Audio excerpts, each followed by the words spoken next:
Good morning. I'm so glad that you can join us at this garden today. I'm really excited about this garden tour and that you can come along.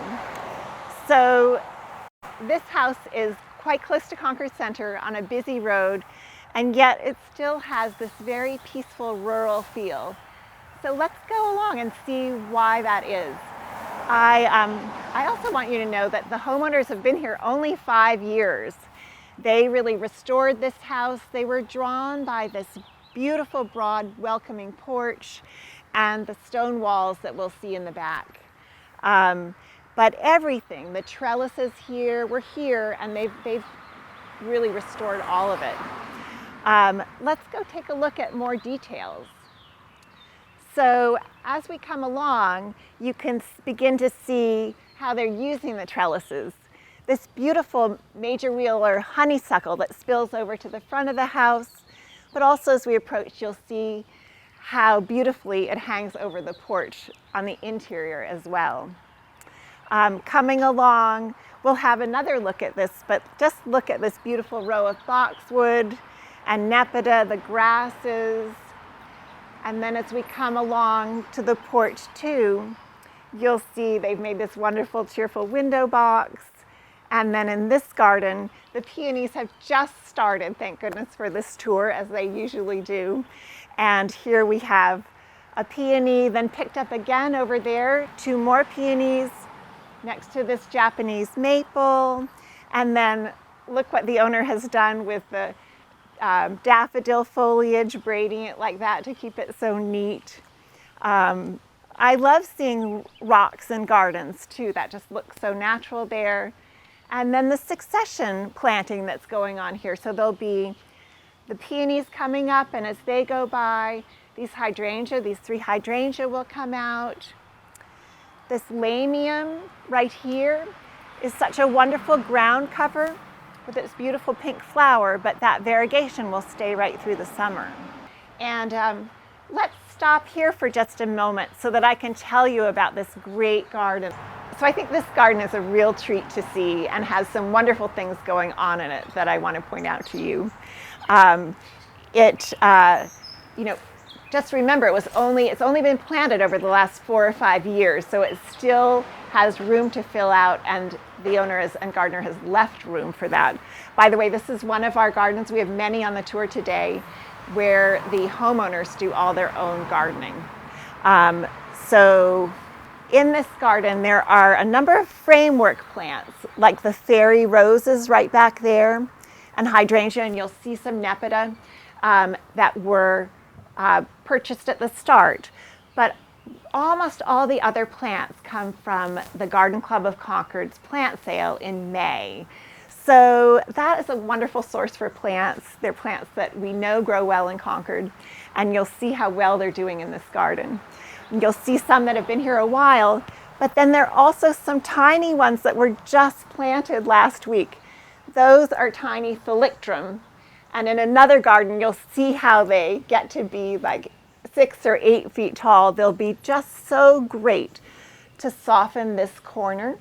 And so just looking for plants to solve problems like that is a wonderful thing, and they just have beautiful foliage. All right, let's come along a little further into this garden, because here you can see, again, I'll point out how things bloom here through the season. Of course, what you can see right now is how beautiful the terracing is right here, this rock structure that drew the owners to this house, and how wonderful it is to plant among something like this. I think what they have going on here is just great through the seasons, because they have, right now they have had things like this lilac bush right here in bloom, and right now these wonderful iris.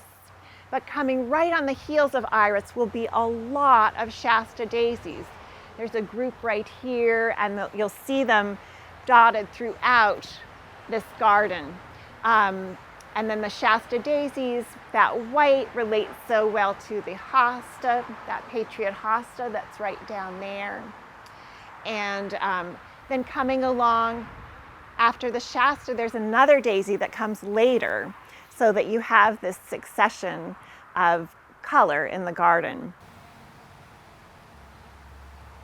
This is as well as I first go around? Okay. Good.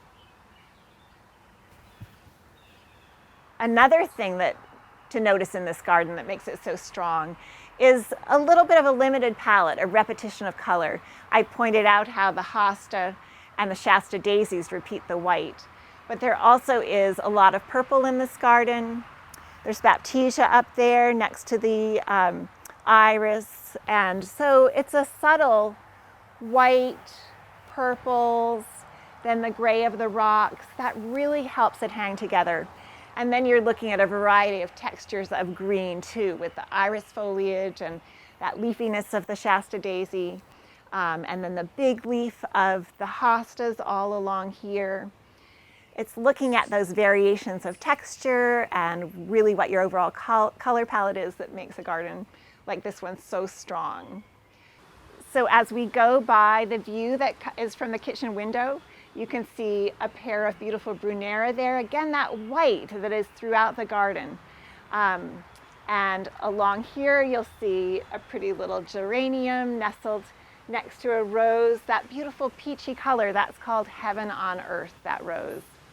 And again, here are a pair of evergreens that will just give more interest in the winter along with these beautiful rocks. So, and at the very end, just to sort of finish the garden, there's this trio of river birches with all the pale pink fairy roses underneath. It just is so magical to me. I'm so glad to show it to you.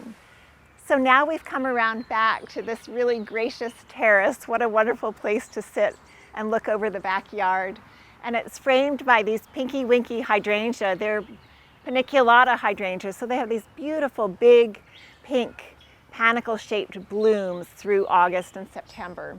And behind it is a Kousa dogwood in bloom right now. Right. So now as we come around the side of the house, we're back to the porch, the front of the house. You'll see this great Kousa dogwood, and overall just taking advantage of its sunny spot. There's some wonderful plants to see and that surround the porch. So let's come on up to the house. So here we are in this lovely side garden. It's beautiful the way it's framed by these two evergreens and then a wonderful Stewartia specimen right in the middle. That columnar shape is so great right there. And there's really nice repetition in this garden too. There are the two white azaleas and then the beautiful pair of roses next to it. Some just gorgeous Roseanne geraniums. That's with the purple flower. The biggest one I've ever seen actually on the other side of the bird bath. And those are going to bloom all summer long, as are that lacy flower in the front. That is a Coreopsis, probably moonbeam, so a soft yellow, and the pairing of them is just going to be perfect. There's a Centaura, that purple flower right there. And in back next to the Roseanne is a Philippengia, queen of the prairie. That's more unusual. And then again, picking up for repetition, this lovely rose. I mean, this rose, like the fairy roses in the back, the homeowner told me are really virtually no maintenance. So that's a wonderful thing to have in the garden. And then as you come to the corner, you can just enjoy this wonderful pairing of the boxwood and the Nepeta. And I just love this one sweep of a single thing going all the way along the front. And then capping it off with that major wheeler honeysuckle that we saw as we were coming in. That's such a wonderful thing on the trellis as a really vertical, colorful piece in the garden. And I know it's just amateur, but if we have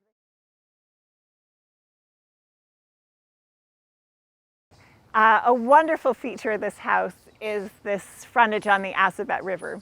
So we walk down a wooded path, and here we are at the owner's boathouse. What a treat to have a spot right on the river. So here we are back again at the major wheeler honeysuckle that we started with. It's just so handsome and gracious, as is this whole garden. I'm so glad you could join me here today.